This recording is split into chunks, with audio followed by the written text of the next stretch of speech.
Hello, welcome to my channel, Another Bibliophile Reads. My name is Greg, and I'm going to do This is the Personal Rules of Reading tag.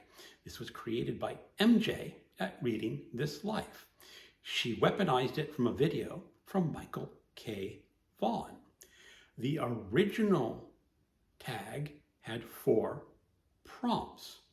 But the rule is that each person who does this tag will add a prompt to the end. So since I was tagged in the original video, I will do her 4 prompts and then create a 5th prompt at the end. And the people that I tag will do my 5 prompts and then add a 6th of their own. So everyone who does this tag will have a slightly different number of prompts and a different number of questions. So it's sort of like an open source tag, and it could get quite interesting. If tags get over 10 prompts, the rule is to drop the first. I think it's drop the first. There's rules in the bottom.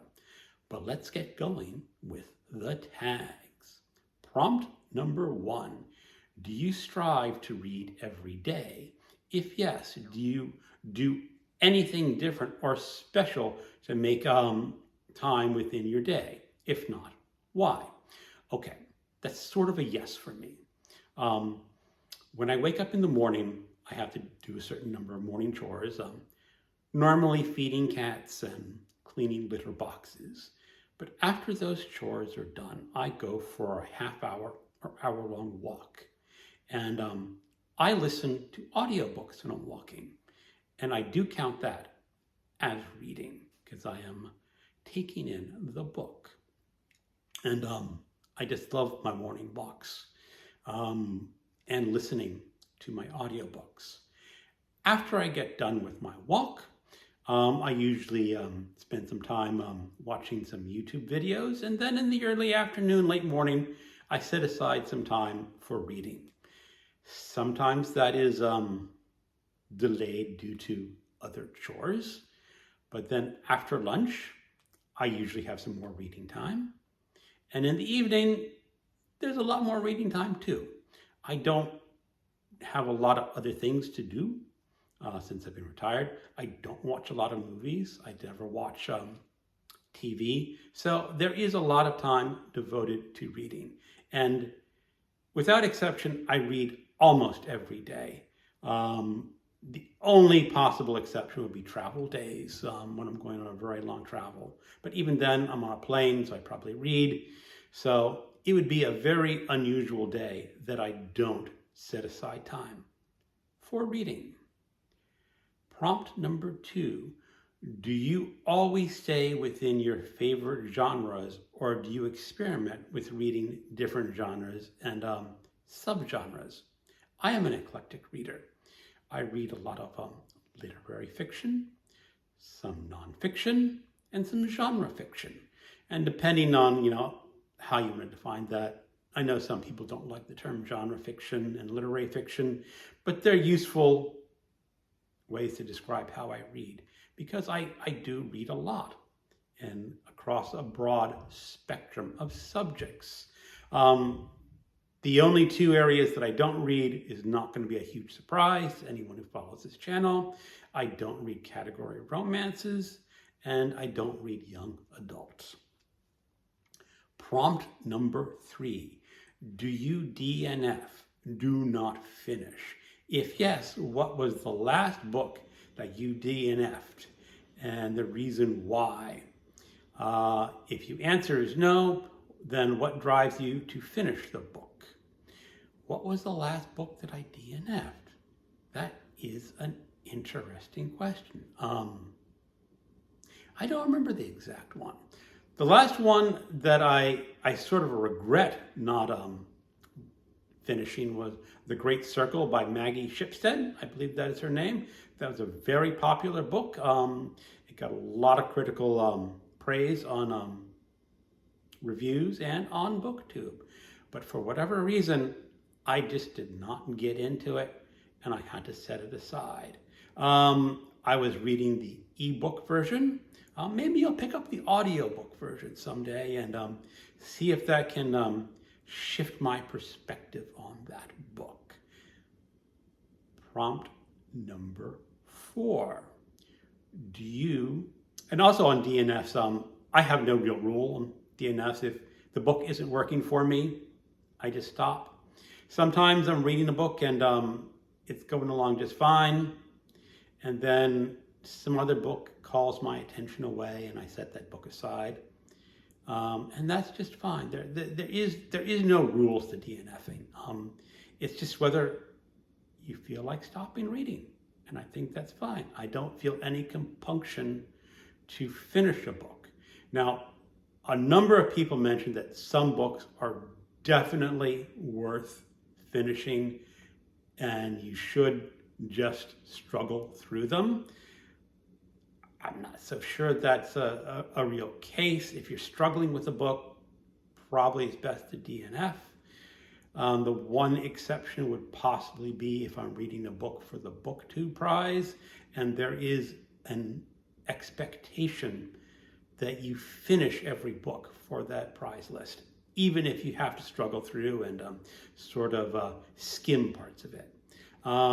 Fortunately for my BookTube prize books, I've never been sorely tempted to DNF any one of those. Okay, now on to prompt 4. Do you like to read challenging books? If yes, what drives you to them? If not, why do you avoid them? Yes, I like challenging books. Now, I've noticed that some people take exception to the word challenging. They think a challenge is sort of like something you're challenged to do, like run a 5K. They challenge you to run a 5K or run an 8K or whatever. I don't take it that way. I take it as a challenging book is a book that takes some effort to read and is difficult and it stretches you. A very common one would be The Sound and the Fury by William Faulkner. A lot of people have difficulty with the first section in that book because it's essentially stream of consciousness and there is no set time for the story and the story fluctuates in and out of different times and you have to be an astute reader to understand when there was a time shift. Another challenging one would be like William Gaddis, Jr., which is told in almost all unattributed dialogue. And again, you have to be a very careful reader to understand what's going on, because sometimes one character will read something that they heard on the news or heard on the radio, and they repeat it, and that is the death of another character. Now, the person in that dialogue does not know their character. They're just saying, a woman has fallen out of a window. And it takes the astute reader to figure out who that character is because they've been reading about that character in previous pages.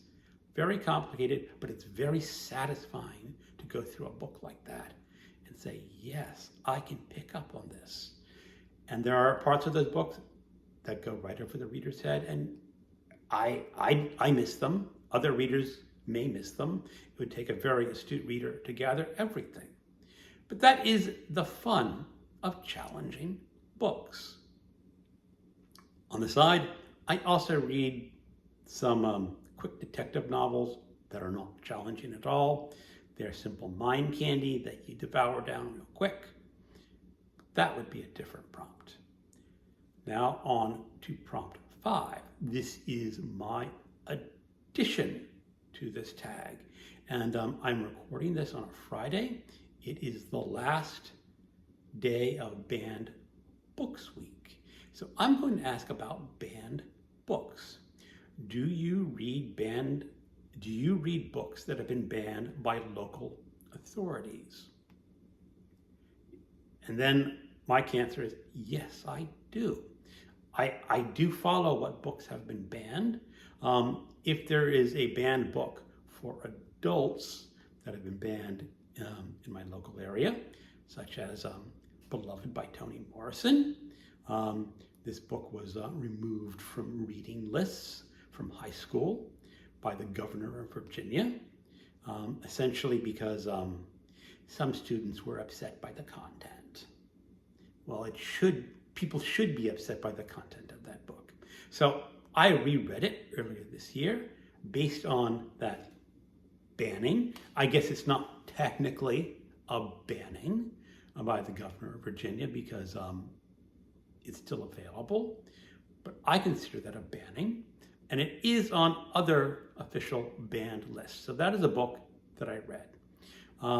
Just out of happenstance, I read Frankenstein this week, which was banned in a couple places. I had not intended to read that for banned books, but it is a book that has been banned and I read. And I encourage everyone to pick up banned books. Now, a lot of the time when a book is banned nowadays, it's books for teenagers or kids because it deals with sexual subjects. Those are ones I tend not to read just because I'm sorry that books about transgendered youth really don't affect me in any way. And I probably would not gain a whole lot of information from those books. But those books should not be banned, and they should be available to those teens and kids who feel they want to read them. So how do other people feel about it? Do you read banned books? And that is the end of the tags. And the comment from MJ is, don't forget to tag a few friends. So I'm going to tag some people. You don't have to do this if you don't want to. I did look over her original list. Some of these people may have been tagged by other videos, and I can't check them all. But I'm going to tag Aaron Facer, Anna Novella, Big Hard Books and Classics, David Wiley, and Pax Panic. So those are my personal rules for reading. Thank you for watching. Keep on reading.